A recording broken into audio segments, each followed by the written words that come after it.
The sky above the dead planet was always red and dusty. Nothing moved, no birds, no wind, no sound. Only broken stones, old metal, and empty silence. But something was hiding beneath the surface.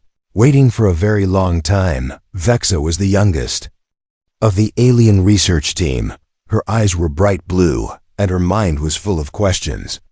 She was not the leader, not the strongest, and not the smartest, but she was the first to feel that something strange lived under the ground they walked on.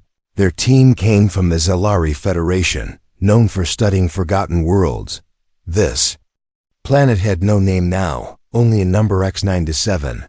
Long ago, it was full of life, cities, and technology. Now it was only dust, like a ghost of history. Vexa's scanner beeped suddenly, louder than ever before. She looked down and saw a strange reading. Buried under the sand was something large and smooth like a door. "Come quick," she called to the others, her voice shaking. The team rushed over, brushing away dirt and stone, and there it was. A giant round door made of black metal. Across the top, they saw symbols that no one could read. But Vexa froze when she saw one mark, a symbol that looked just like the ancient sign of Earth. "That can't be," whispered one of the older scientists. "This world was never human," said another. But Vexa stepped closer, reaching her hand toward the door, and when her fingers touched the cold surface, it began to glow softly. A sound came from inside, a low hum, almost like a whisper. Then the door lit up with blue lines, and everyone stepped back in shock. Suddenly, a voice played from the metal itself. "If you are hearing this message," it said, "then Project Legacy has been found." The voice was calm, clear, and unmistakably human. The team stared at one another, no one sure what to say. "Project Legacy?" One whispered, "What is that?" Vexa felt her heart race, and the voice continued. "This site contains classified data from the Human Ascension Program," it said. "Unauthorized access is not recommended." Then the light shut off, and the door returned to silence. But something had changed, something had awakened, back at their ship. The commander of the mission was angry. "You shouldn't have touched anything," he said to Vexa. But she couldn't stop thinking about the fuzz voice, the way it knew someone would come. She wondered, was it really a warning or an invitation? That night, Vexa couldn't sleep. She kept hearing the human voice in her head. She walked alone to the dig site, her footsteps quiet in the dust. The door stood there, still and dark, like it had never opened at all. But as she stepped closer, the wind began to blow for the first time. Sand swirled around her feet, and the door glowed again. She reached out, and before she could even touch it, it slid open. A stairway appeared, leading down into the black earth below. She looked behind her, but no one was there. Her hands trembled, but her feet moved forward. Step by step, she walked into the darkness. Lights on the walls flickered to life as she passed. Strange machines stood quiet along the path. Screens lit up as if recognizing her. Symbols floated in the air, more Earth signs, but older, more complex. Then a screen stopped in front of her and projected a face. It was a human man, maybe middle-aged, with kind eyes. "Welcome," he said, looking directly at her. "I am Dr. Ilian Voss, head of the Human Legacy Division. If you're seeing this, then you are the future." Vexa stepped back, confused and scared. "How does it know me?" she whispered. Then the face said her name, clearly and slowly. "Vexa of Zalari," he said. "You carry what we left behind." The message ended, and the room fell quiet again. But the machines around her began to power up. She looked around, heart pounding, as glowing lines on the walls formed a path forward. Something inside her told her not to run, not to fear. Whatever was hidden in this place, it had waited for her. Not because she was special, but because of what she carried. In her blood, a connection, a history, a forgotten truth that would soon shake the galaxy. And outside, far above the ruins, a satellite hidden in space turned its lens toward her location. It sent a signal to somewhere deep in alien territory. A voice answered. They found it. Prepare for contact, it added, before the humans return. Vexa didn't tell anyone what she saw underground. She just walked out of the ruins as the sun was rising, eyes wide and silent. The others noticed the change in her. But she only said she needed rest. In truth, her mind was spinning, trying to understand the face that called her by name. She sat alone on a rock, watching the dust blow across the empty land. The memory of the human voice felt too real to forget. He knew who she was. He said she carried what they left behind. But how could that be possible when her people had no history connected to humans? The door to the underground site was still open, but no one else dared go inside. The commander ordered guards to block the path. He sent messages to the Zalari main station, asking for orders. But the answers were slow, and fear was growing. That night, a new sound came from the ruins. A high-pitched humming, almost like music, echoed into the sky. Everyone came out of their tents, eyes looking toward the glowing hole in the ground. The machines had turned themselves on again, without any touch or command. Some believed it was cursed. Others said it was ancient alien tech waking up. But Vexa knew what it was. It was waiting for someone to listen. She went back inside while the others argued about safety. This time, she brought a small recorder and light. The path was brighter now, and the machines greeted her with soft lights and low sounds. She walked slowly, deeper than before. Then the walls around her changed, showing pictures made of light. They showed humans tall, proud, with eyes like stars and clothes that floated like silk. Some stood on top of tall buildings reaching into space. Others flew through the sky without ships. Then came another image, a great war. Fire, broken ships, a planet burning, and then silence. The voice returned, calm and full of sorrow. You are watching the end, it said. We made a choice to vanish, so others may rise. Vexa could hardly breathe.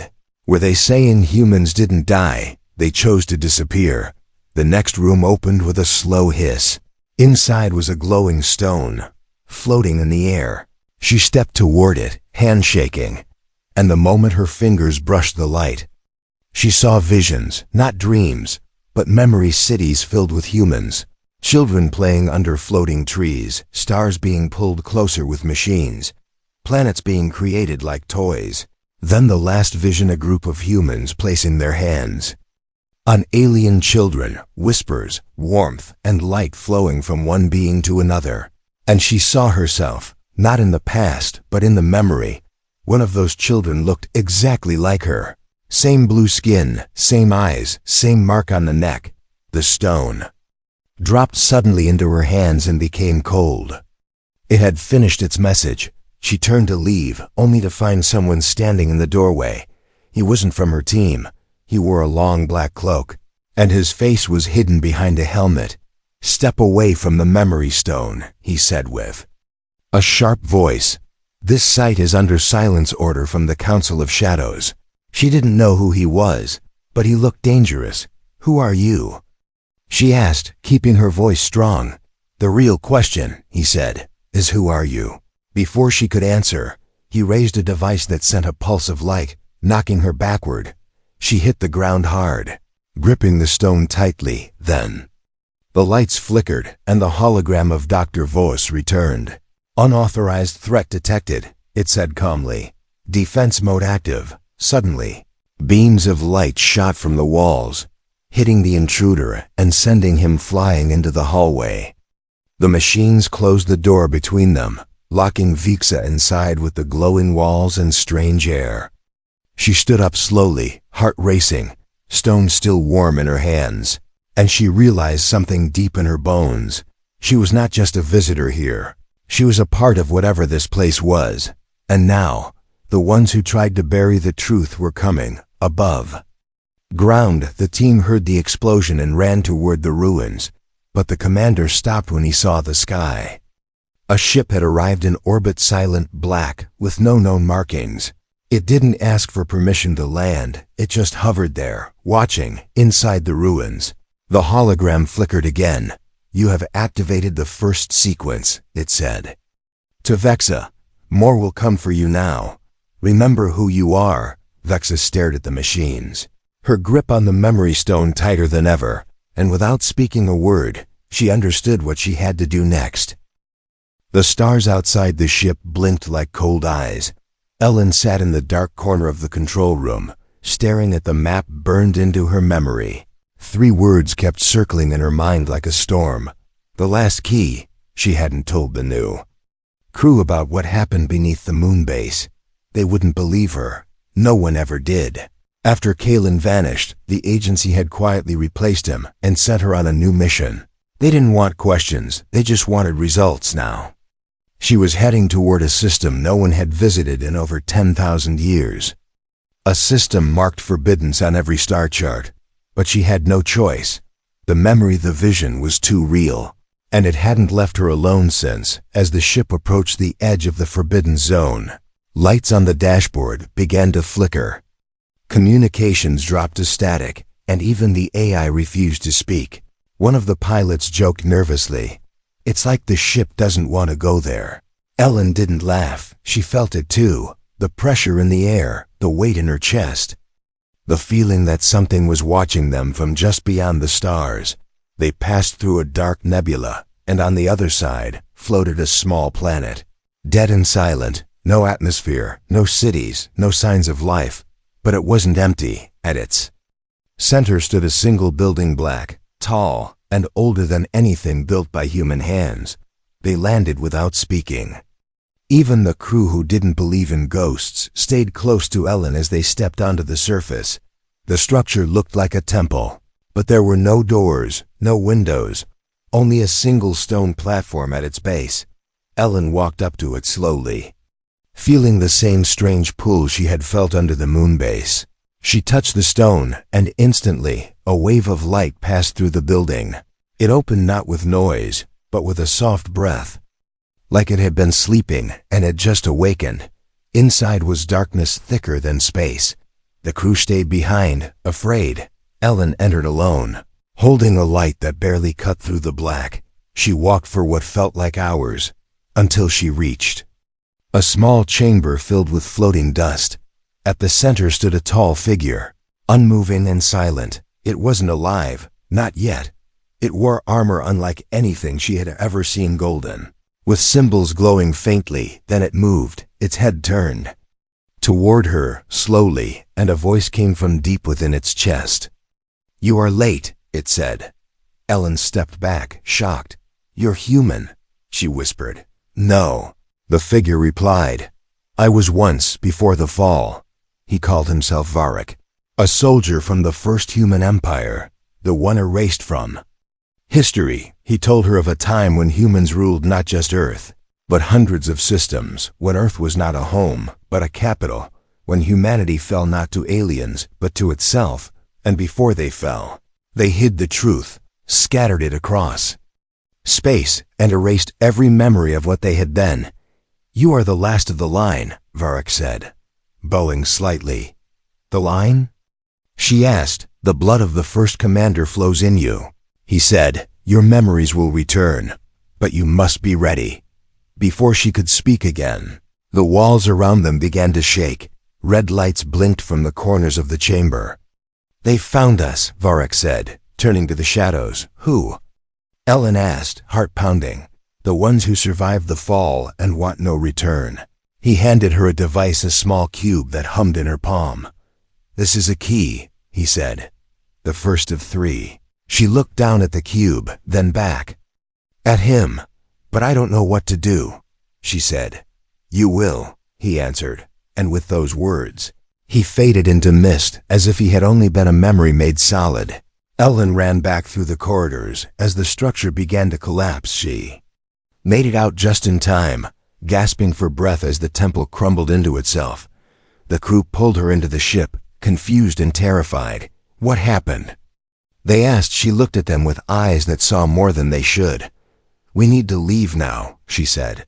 As the ship flew away, the black planet split in two, and from its core, something vast and ancient began to rise. It was not human, but it remembered humans, and it was angry.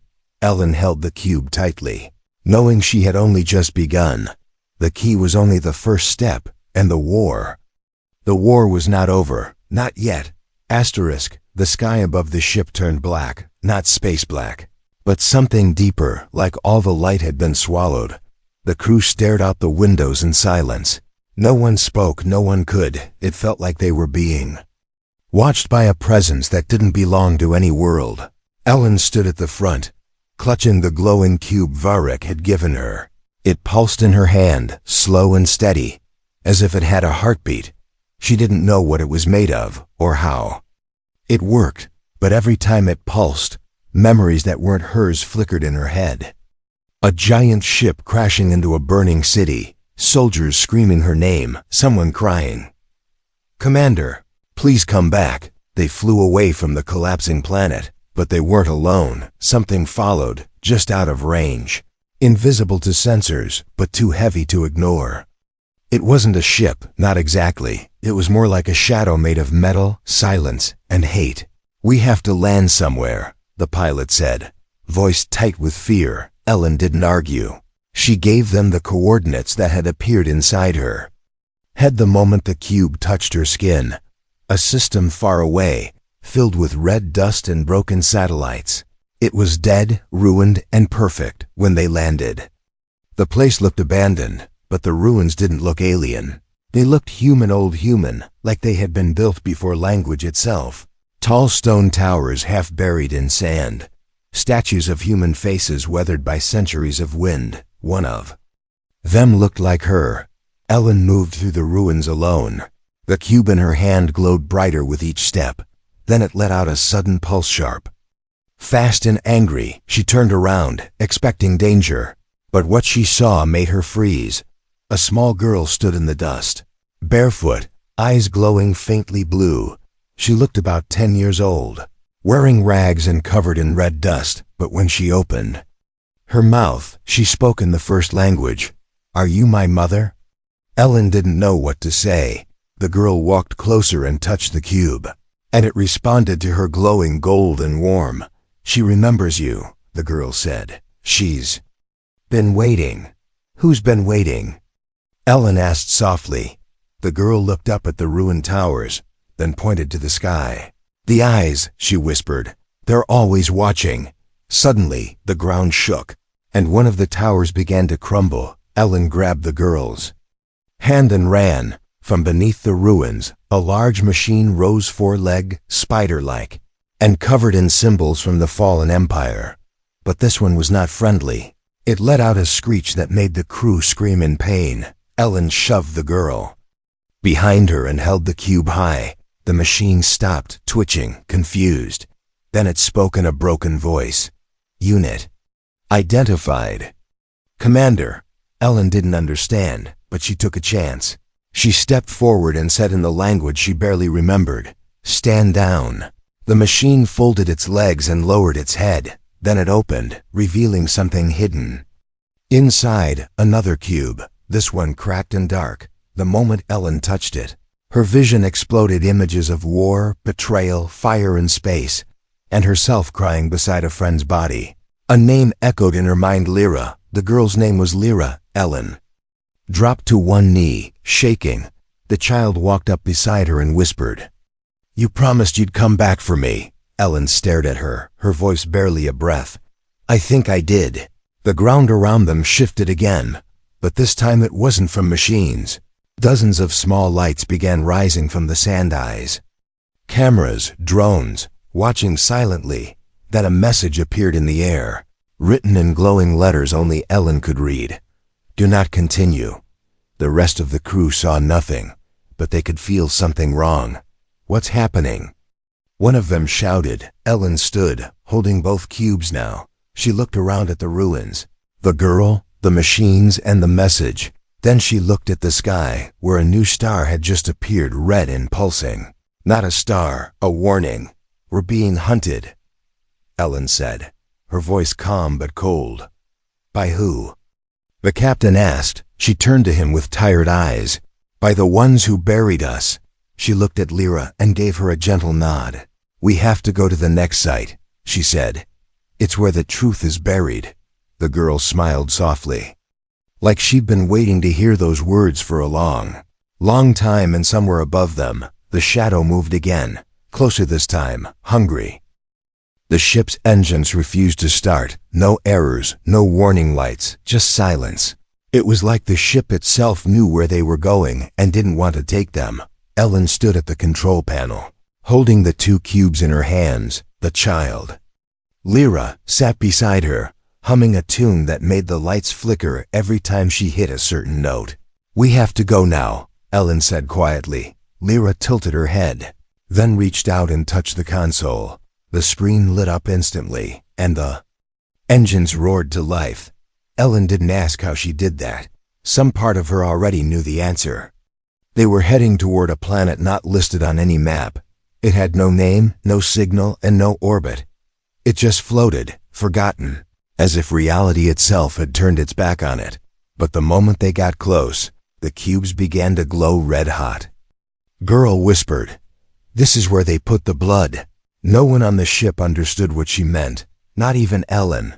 But she had learned not to ignore her. The planet was lifeless from above. Black oceans, gray skies. A single mountain shaped like a blade rising from the surface. They landed near the base of that mountain.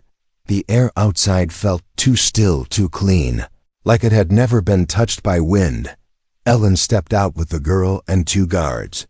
The others stayed back, uneasy. As they walked toward the mountain, strange patterns appeared beneath their feet. The ground glowed faintly with every step. They weren't walking on stone.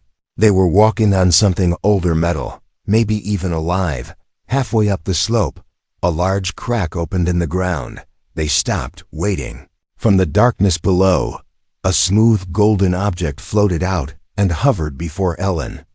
It looked like a seed, but bigger than her head. It split open slowly and revealed a sharp object inside. A blade, long and thin, glowing with the same pattern as the cube. Lyra stepped forward and whispered, "It needs your blood." Ellen didn't hesitate. She took the blade and sliced her palm, letting a drop fall onto the flat surface of the mountain. Everything changed instantly. The sky cracked like glass, revealing stars behind stars. Time bent for a second. She could feel her heartbeat slowing, her thoughts stretching across lifetimes. And then the door opened. Not on the mountain, but inside her head. She saw a room with thousands of people kneeling in a circle. All wore armor like the one Varak had. They chanted something she couldn't understand.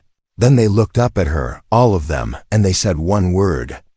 Over and over, "Blood key." Ellen gasped and fell to her knees when she opened her eyes. She was still on the mountain, but the sky was wrong. It was no longer day, no longer night. It was memory. The guards behind her dropped their weapons. Frozen, Lyra touched Ellen's wounded hand and smiled. "They were afraid of what you'd become," she said. "That's why they broke everything." From deep within the mountain, something rose. Not a machine, not a person, but a temple. Made of liquid light, its walls shifted with images Earth as it once was. Tall towers, oceans with silver waves, ships flying in formation around the moon. At the center of the temple, on a stone pedestal, was a small device. It looked like a heart, but it was made of crystal. Ellen walked toward it slowly. Her footsteps made no sound. She touched it, and everything stopped. Her vision turned white, and a voice spoke strong, ancient and painfully familiar. "You told us to hide the truth, Commander." She couldn't see the speaker, but she felt them. A friend, a brother, maybe someone she once loved. "And we did," the voice continued. "But now the enemy returns, and only you can finish what you began." Ellen opened her eyes and found herself back on the ship. The heart-shaped device now rested in her hand, pulsing with light. Outside, the planet was gone, as if it had never existed. But her hand was still bleeding, and the girl was still humming. "What did I just do?" Ellen whispered. Lyra leaned against her shoulder and said softly, "You woke up something that never wanted to sleep." The crew stared at her, waiting for orders, but Ellen had no orders to give. Only one thought burned in her mind, louder than anything else. They had hidden the truth in blood, memory, and stars. Now she had all three. And she wasn't just remembering the past. She was becoming it. Asterisk. The knife didn't fall. It hovered inches from Jason's neck, shaking slightly in the air, held by a trembling hand, a hand he recognized. Mira, the girl who had been his crew's engineer, the quiet one who never spoke unless spoken to. Now she stood before him, eyes glowing with a dull red light, breathing like a cornered animal. "I'm sorry," she whispered. "I didn't want you to remember."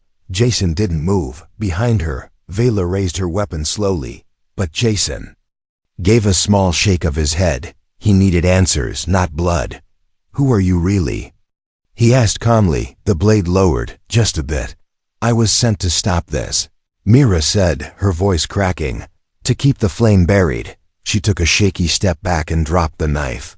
It clattered on the floor between them. "They told me if the commanders woke up again, everything would burn," she continued. "That humans would try to rebuild the empire and it would destroy us all." Jason knelt and picked up the blade, feeling its cold weight. "Who told you that?" he asked. Mira hesitated, then looked up at him with pain in her eyes. "My father," she said. "He's not from Earth, not really." In the corner of the room, Varko stepped forward, armor humming faintly. "She's a blood agent," he said, "one of many left behind when the Great Silence was cast." Jason stood slowly, looking at Mira with a strange mix of sadness and understanding. "You've been with us since the beginning," he said. "Why now?" Mira's voice dropped to a whisper. "Because you touched the last key." Alarms blared suddenly, red lights flashing across the chamber walls. Outside, the black blade-shaped ship they saw earlier had entered orbit. It was sending something down fast, burning through the sky like a comet. Jason turned to the others. "They're coming for the shard," he said. "We can't let them take it." Varkos placed a heavy gauntlet on Mira's shoulder. "You can redeem yourself if you choose to," he said. "Or we leave you here." Mira nodded, silent tears in her eyes. They ran through the ancient halls, old lights waking up as they passed. Doors opened with a breath. Walls shifted to show them the fastest path. The fortress remembered them. It wanted them to live. As they reached the surface, the sky split open, and dark figures dropped from the clouds. Not machines, not fully alive creatures of shadow and bone. Ashburn. Jason felt a jolt deep in his chest as old knowledge returned. He knew how to fight them. He remembered how they moved, how they thought.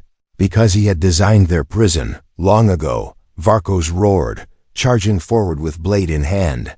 Cutting down the first wave with glowing strikes, Vela stayed behind. Jason, her hands glowing with light as she summoned ancient Shari shields.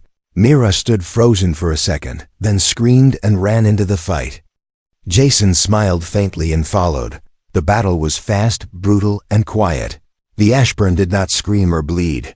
They only broke apart when struck hard enough. Jason reached the top of a stone platform and raised the blood key into the air. It glowed so brightly it hurt to look at. The Ashburn stopped moving, just for a second. Then something worse arrived. A figure in dark armor, taller than any of them, landed with a crash. Its face was hidden, but its voice was sharp like broken. "Glass, Commander," it said. "We meet again." Jason stepped forward, recognizing the voice not from memory, but from his dreams. "You," he whispered. "Yes," the figure replied. "Your brother." The sky rumbled, the wind screamed, and the ancient platform trembled beneath their feet. Jason stared into the dark helmet, his heart pounding. He had thought the enemy was gone, sealed, forgotten.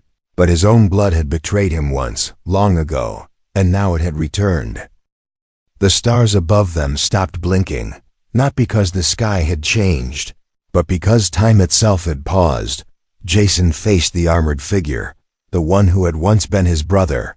Before the silence, before the war, before memory was erased. Now the galaxy watched without knowing as two voices of the past prepared to speak again.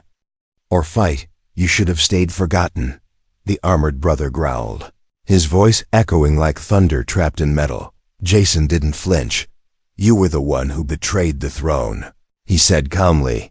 You opened the vault, Stu. The Ashburn. They were right to burn it all down, the figure replied. Humans had become gods, and gods should not exist. Varko stepped between them, blade raised. Say the word. Commander, he said, but Jason shook his head. I need to hear it from him. The figure removed his helmet, revealing a face almost identical to Jason's. Older, scarred, colder. We were chosen to lead, the brother said. But you wanted to protect them. I wanted to awaken them. That's why I broke the code. Jason looked down at the blood key, now glowing in every color. This shard connects all the memories, he whispered. If I use it now, Earth will remember everything. Then they'll destroy themselves again. The brothers snapped. Let them sleep, Jason. You can end it all right here. But Jason wasn't listening to the voice of fear anymore. He stepped to the center of the ancient platform, raised the shard high. The wind screamed louder, as if the planet itself was fighting the memory.